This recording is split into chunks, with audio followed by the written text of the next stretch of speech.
who made us get involved in that case so passionately. She said that Marquise's life mattered.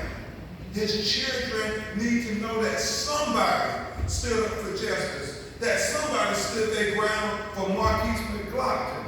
And just like today with Miss Hester Burkhalter, this 69-year-old grandmother who had to suffer that humiliation, that intentional infliction of emotional distress. There's people like Michelle Rayner right here from Pinellas County who will stand up to the Disney Corporation, one of the largest, most powerful corporations in the world, and say to them that Miss Hester has civil rights and you're going to respect her. So tonight I say much respect to Attorney Michelle Rayner.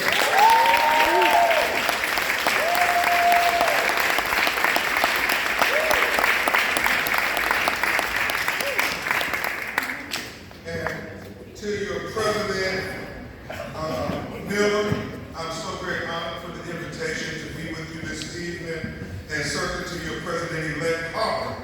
Thank you so much for extending this invitation. I want to just say acknowledgments to a few special people to me, because it takes a lot of people to make you look good, especially because of the country and little black boy from North Carolina. And so I just want to give a shout out to my investigator, Cliff Jones, and then my neighbor, Robert. And then one of my best friends in life, my fraternity brother, Mr. Shaka Jasper. Here in the community. And to a lady who always tells Michelle when I come to town, make sure you feed my son. And that is Miss Harriet Rayner, who's one of the historic icons of the Pinellas County. It was amazing when they were doing all the media coverage, and they're doing a docu-series on Marquise McLaughlin, and they wanted to know the history of Pinellas County. Well, they asked the right person when they asked Harriet Rayner. Right, Deltas? Yes. And I thank you, Ms. Harriet, for all that you did there. Khalif Jackson, a young man who's about to go to law school. He's in graduate school at Grambling. It was amazing to see the research that he did on the Buckholter case.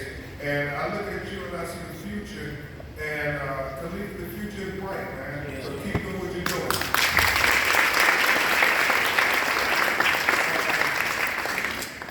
To Jane Rose from the National Bar Association, National Board.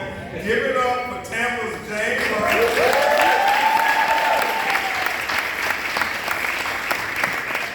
And to the President, Valerie Opie, for the Edgecombe Bar Association. Also,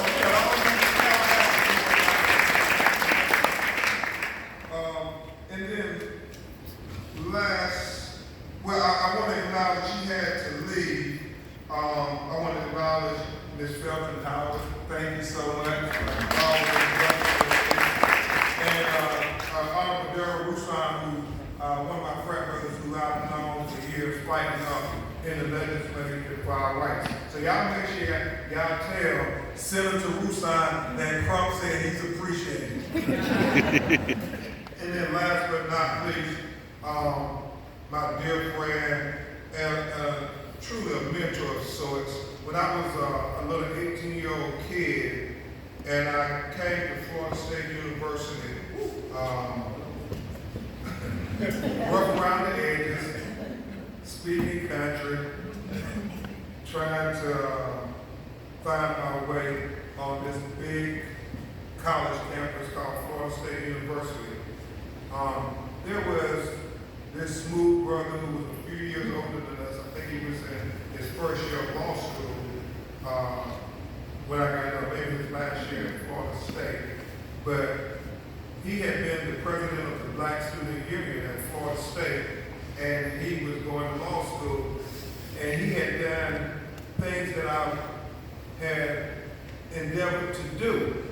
And so I watched Mike Andrews from afar, and it was beautiful how Mike Andrews then reached out to a lot of us young brothers and said, you know, you can do it. Let me show you the way to do it. And we all followed his lead, his example. So he blazed trails for us without even trying to ask for any fanfare or acknowledgement. He just did it because it was the right thing to do. And everything I know about my mentor, my friend, Judge Mike Andrews, tells me he continues to do that today, and Pinellas County is the greater for it. So I want to acknowledge.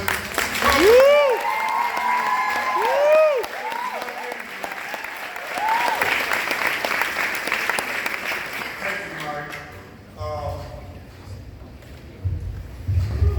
You know, it's hard for us trial lawyers to stand by. Can y'all hear me? Okay, because I'm a trial lawyer. We believe in trying to communicate.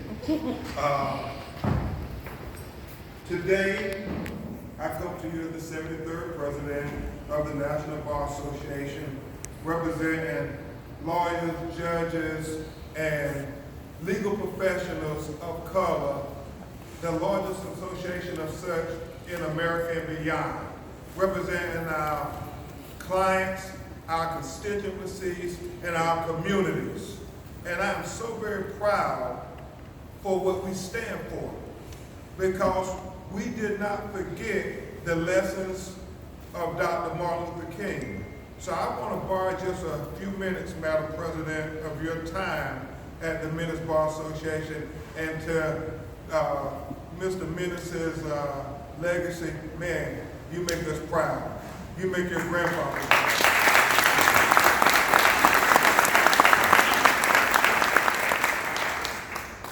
In your time to talk about Martin Luther King's legal advice.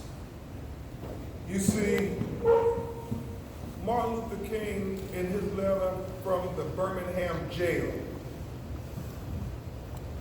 gave profound advice, and I believe in many ways it was legal advice. And if you haven't done it recently, I invite you to go back and read that document. Harry, I believe it's one of the greatest essays ever written in the course of human history. I mean, when you read that, it is profound thought that he puts into that document. And when you think about, Bianca, the context in which he writes his letter from the Birmingham jail. I mean, he is in jail for fighting for black people to have the right to vote, and he's there, and his lawyer, a great Omega man, Fred Gray. Yes. Yeah, if y'all didn't know, I'm a member of Omega Psi Phi, so I got it. He said the Sigmas, I said the Qs. But Fred Gray came to the jail, and he slipped the newspaper to Dr. King. And on the cover of the paper was a op-ed piece by the local clergy in Birmingham, who said that Dr. King is just a race baiter, a rebel rouser.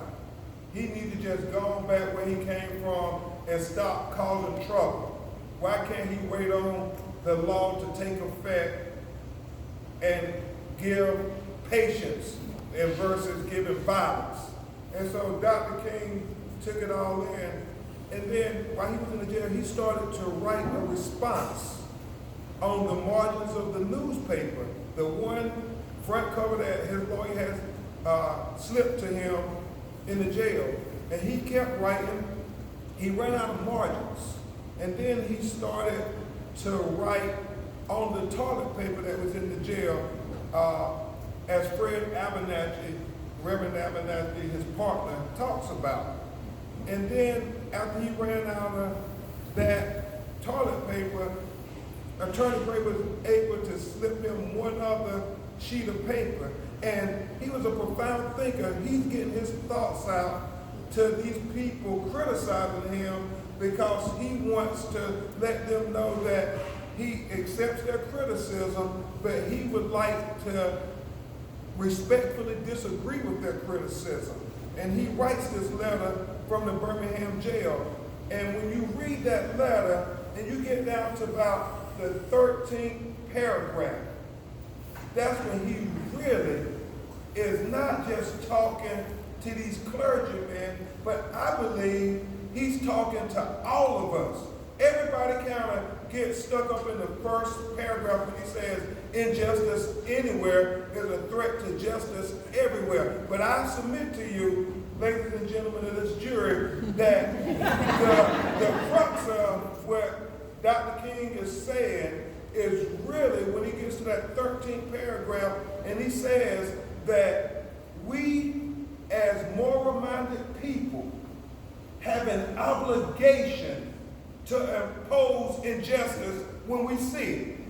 He said we got an obligation to oppose injustice. Judge Andrews, he said, if we're going to call ourselves good people, we can't just see evil and look the other way and say, well, that's not my problem. He said, if you're going to say you're moral, if you're good, when you see injustice, then you got to do something about it. You got to do something about it. You just can't watch 12-year-old Tamir Rice get killed on the playground in Cleveland, Ohio, and say, oh, that's sad, and then go back to eating your dinner. Dr. King said, no, we as moral people, we have an obligation to do something. And I'm not talking about the things that are a tight call, a close call. I'm talking about things like Marquise McGlockton.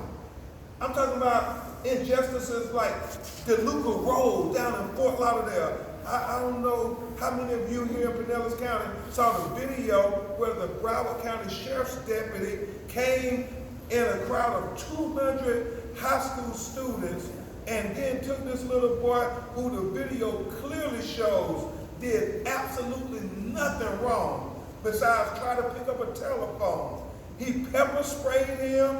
He then slammed him to the ground. He then hit his head against the concrete, and then he started punching him. And then, to make matters worse, they then, I submit, falsified a probable cause affidavit, Attorney Rayner, that said that he punched the officer. And that's why they did what they did to him that was viewed on a viral video that's been seen over 10 million times to this little 15-year-old shy, soft-spoken kid.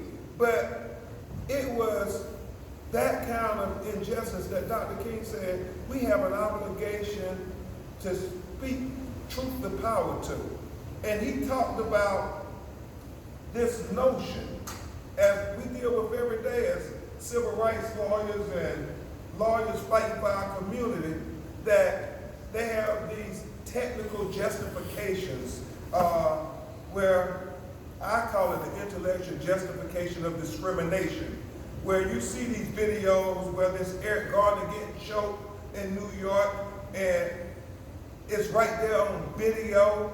The chokehold has been outlawed in New York.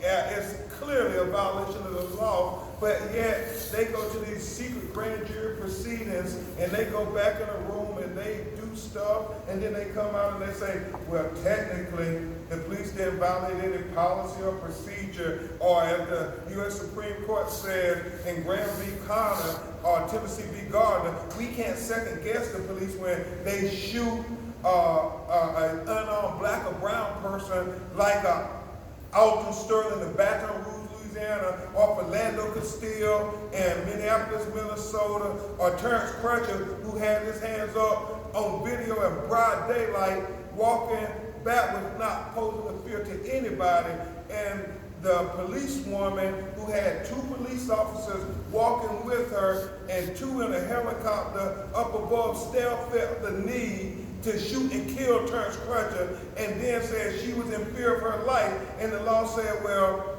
technically, based on the Supreme Court precedents, then she didn't do anything wrong. And I mean, you just see case after case after case in America. And all the time they keep saying, well, qualified immunity. They come up with all these technical nuances to say that, you know, what the young people are saying all over America and that is that black lives don't matter. And we have, as lawyers, with this awesome power that we've been given, have to follow what Martin Luther King said in the letter from the Birmingham jail. And remember what Dr. King said. Just because it's legal, that don't make it right. He said everything that Hitler did to the Jews in Germany was legal, but that didn't make it right. He said that slavery was legal, but that didn't make it right. Segregation was legal, but that didn't make it right. So don't use legality as a standard for morality. It's just wrong. And we have to say it's wrong every chance we get. And I don't care if it's popular. We have an obligation to pay respect to the people who sacrifice so much for us, to have these fancy law degrees, to go and have the influence and the prestige, to speak up for the voiceless, to speak up for the disenfranchised, to speak up for the powerless, and say something. We have an obligation, is what Dr. King said. Because if we don't speak up, who will speak up? Who will speak up?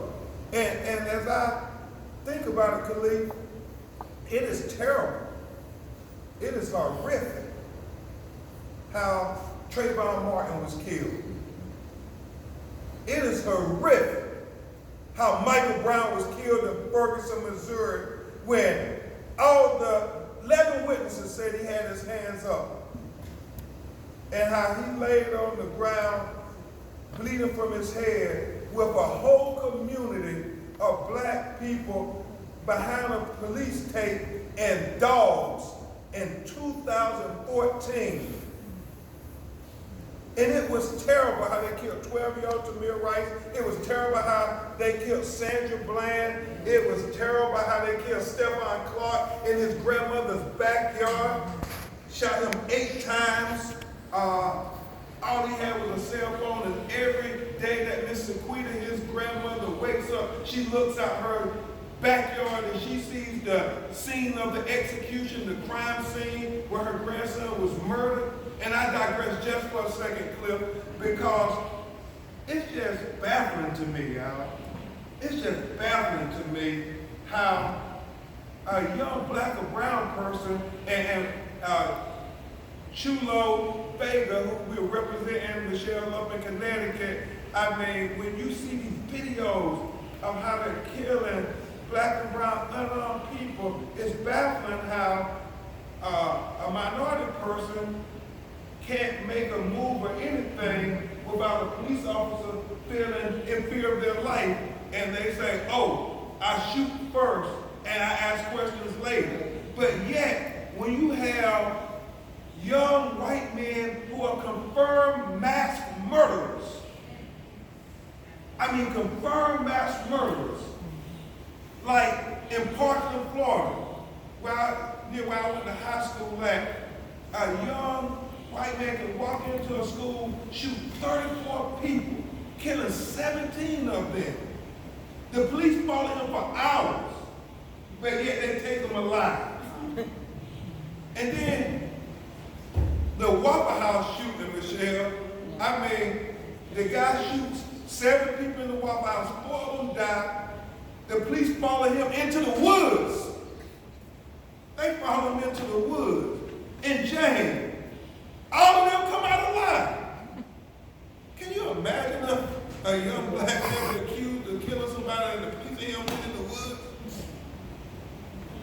And then I think President Miller about Dylan Roof, the young white supremacist who went and killed 9 of the most innocent people you could ever find in Mount Moriah Church.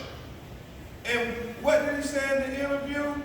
Miss Harry, he said, I felt so bad killing them because they were so nice to me.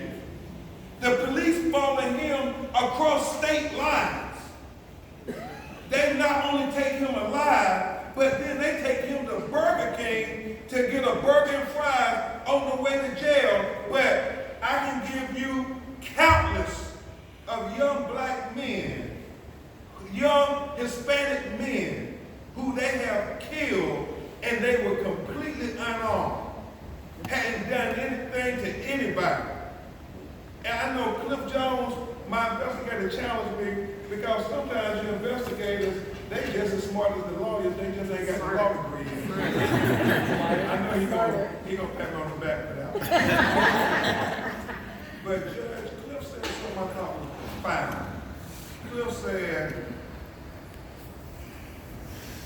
ask the audience next time you speak, Attorney Crump, if they can name 3 young black people under the age of 25 who was killed by the police,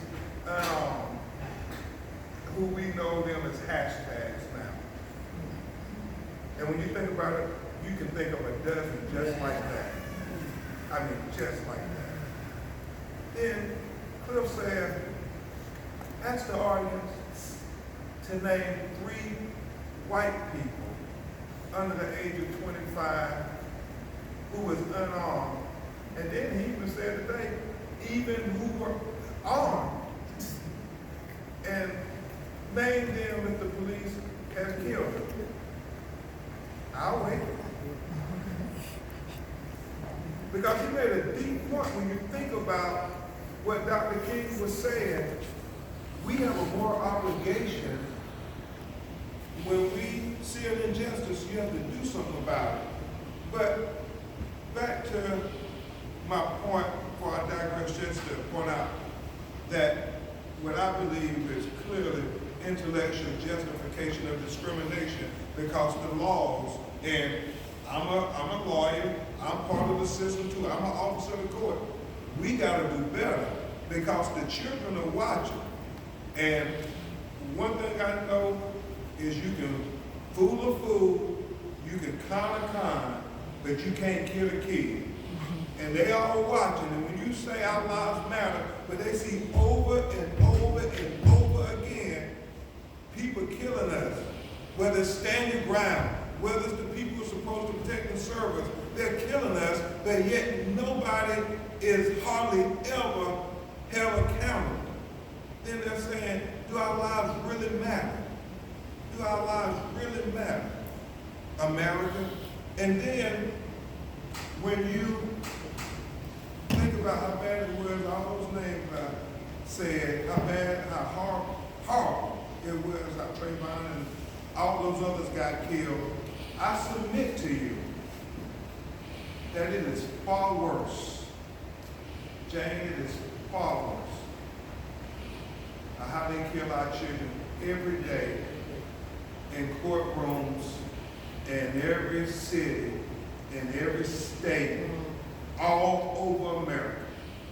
All over America. Do not take my word for it.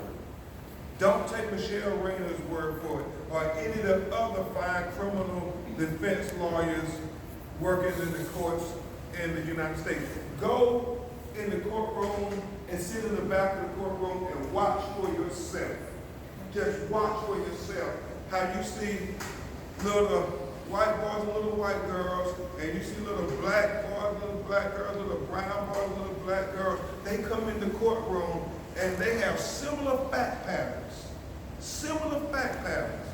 And you see little white boys and little white girls get a slap on the wrist, and then they go out to the courtroom to continue on fulfilling the destiny of their careers. But you see these little black and brown children over and over again get taken over to the corner of the courtroom. They get fingerprinted, charged, and convicted with these trumped up felony convictions, and I do mean trumped up felony convictions. And then they have to bear these felony convictions like crosses on their backs for the rest of their entire lives. For their entire lives. In this information age, you never get to escape that felony conviction. This society will try to use it to define you forever. And it is daunting, y'all.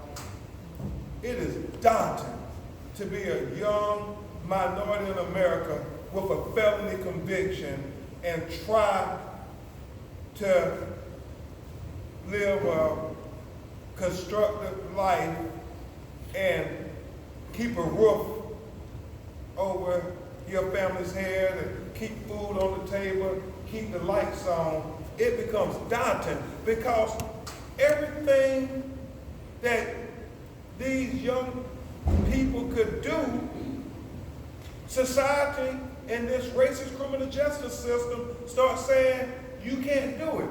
I mean, if you're a convicted felon, you can't get a certification to be a nurse. If you're a convicted felon, you can't get a certification to be a teacher. If you're a convicted felon, you can't get a certification to be a real estate agent. If you're a convicted felon, you can't get a certification, sisters, to be a beautician. You can't get a certification to be a plumber. I mean, everything you can do to try to provide for your family, they now say the society won't allow you to do it anymore. And it's so bad, Shaka, if you are a convicted felon in many states and you spent time in prison, you can't even get life insurance. It's like you the walking dead. They just ain't gave you the death certificate yet. So that's why we have to do what Martin Luther King said and oppose this injustice. We have to not let this racist criminal justice system define our young black and brown children as criminals, as evil, as nefarious, having no productive things to offer to society. We got to stand up for them. Y'all do understand, in the state of Florida, our state, 1 in every 5 black men are convicted felons.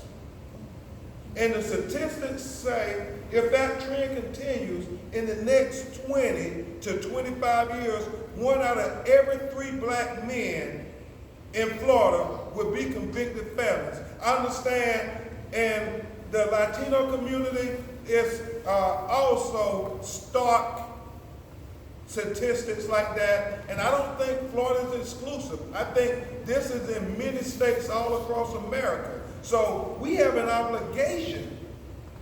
We have an obligation, as Dr. King said, just because they say it's legal, that don't make it right.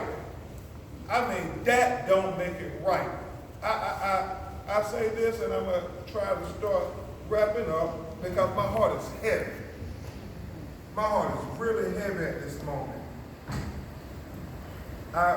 Michelle and I were in Orlando, taking on Disney when we was just riveted by a video. We've been talking about a lot of young black and brown men being killed by the police,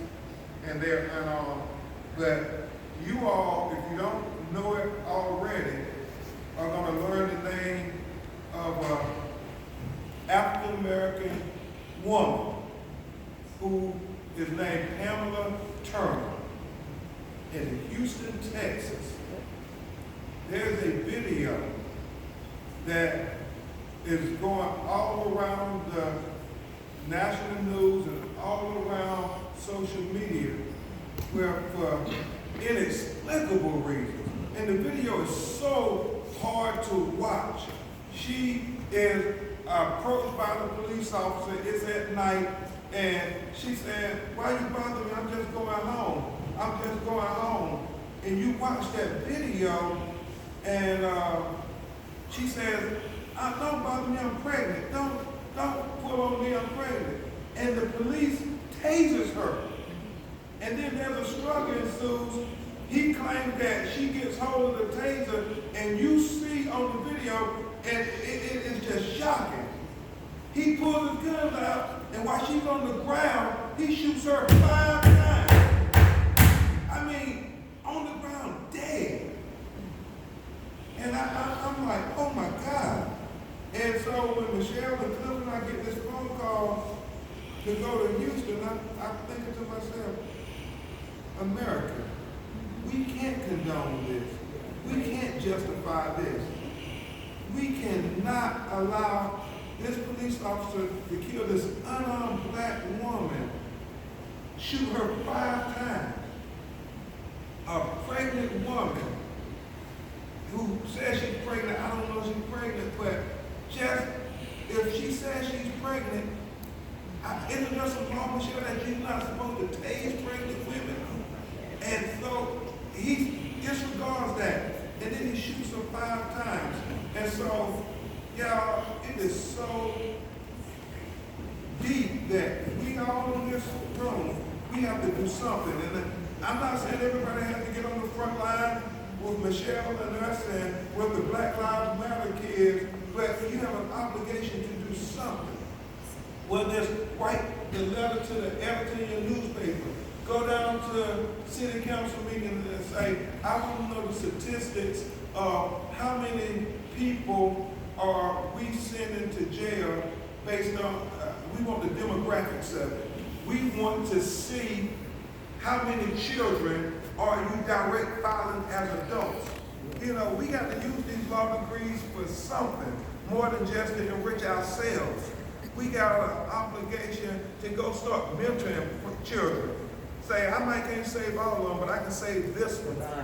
I mean, we have an obligation to do something, and shame on us if we don't do it.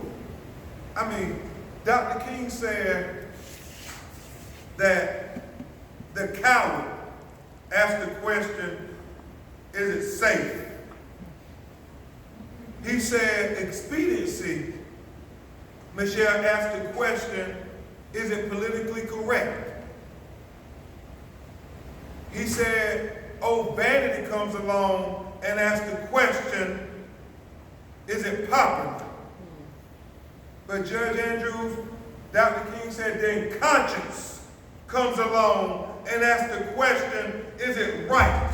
And Dr. King concluded, there comes a time, President Miller, when one must take a position that is neither popular nor politically correct, not even safe, but one must take a position because their conscience tells them it's the right thing to do. It is the right thing to do to stand up for our children. It's the right thing to do to speak up for our children. It's the right thing to do to fight for our children. Because if we don't do it, we can't expect nobody else to do it for us.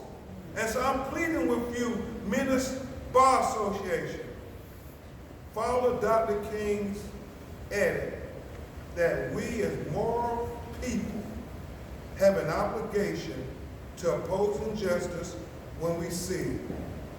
And I don't have to tell you all what injustice